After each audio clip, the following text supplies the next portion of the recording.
Algebra, correct.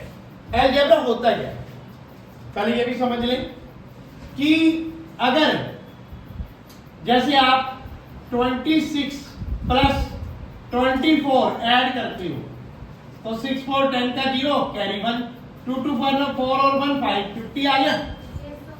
अब ये चीज रुपीज भी हो सकता है, 50 रुपीज हो सकता है। किसी चीज की क्वांटिटी समझते हो क्या होता है? मात्रा। क्या होता है क्वांटिटी? मात्रा। समझ गए? मात्रा भी 26 pen, 26 pen plus 24 pen equal to कितने पेन? बात आई समझ नहीं आई? जब ये वर्ड आ गए ना इंग्लिश के A to Z, कोई भी वर्ड आ जाए वो क्या कहलाएगा? क्वांटिटी। क्या कहलाएगा? क्वांटिटी, मात्रा। जब ये वर्ड आ जाए पेन भाई 26 पेन है अमित के पास, 24 पेन है नवीन के पास, तो टोटल दोनों के पास कितने पेन है? 50 पेन है। ये कोई मुश्किल बात है? ये पेन अलजेब्रा है। ये पेन क्या है? अलजेब्रा। बस फर्क सिर्फ इतना है, इस पेन को हमने इक्वल टू क्या कह दिया? x। क्या कह दिया? x। 26x 24x टोटल कितना आ गया? 50। बताओ मुश्किल काम है? मुश्किल काम है? सेम है ना, और इजी है।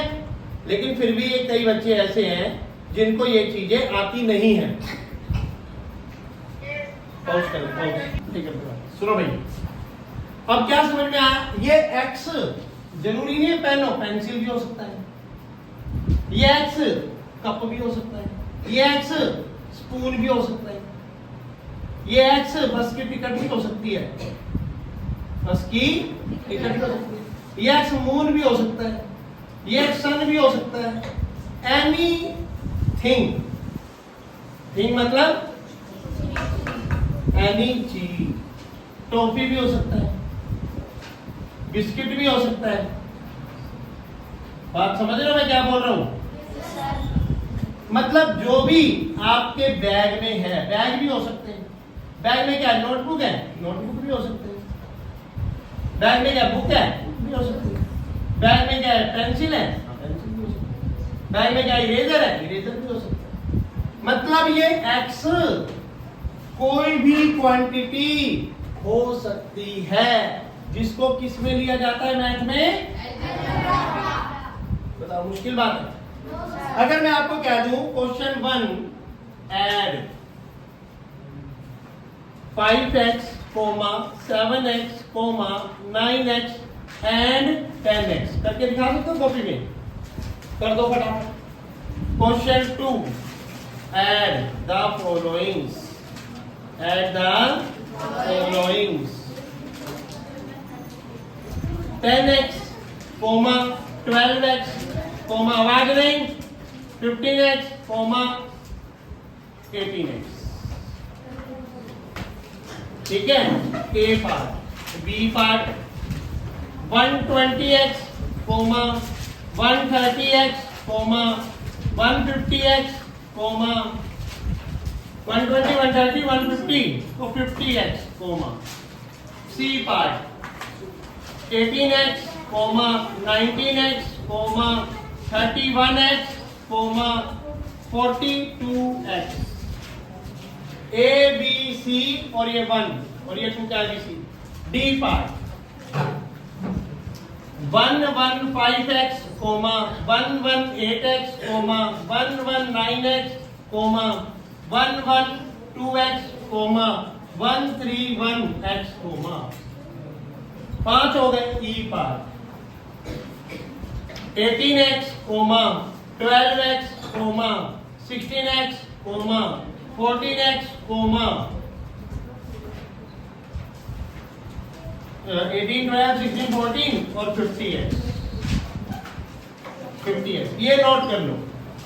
अब बस आपने क्या करना है? सबको लाइन में लिखना है और ऐड कर देना है और एक्स लगा देना।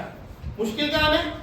अब मान लो मेरे को ये ऐड करना है 5 7 12, 12 और 9 21, 21 और 10 31, साथ में क्या लगा दोगे?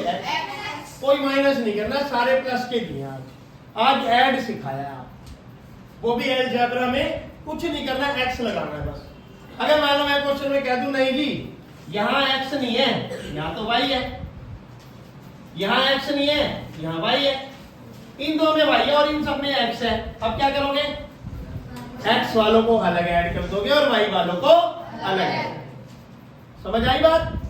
और दोनों के बीच में जो आंसर आएगा प्लस लगा दो। क्या कर दोगे?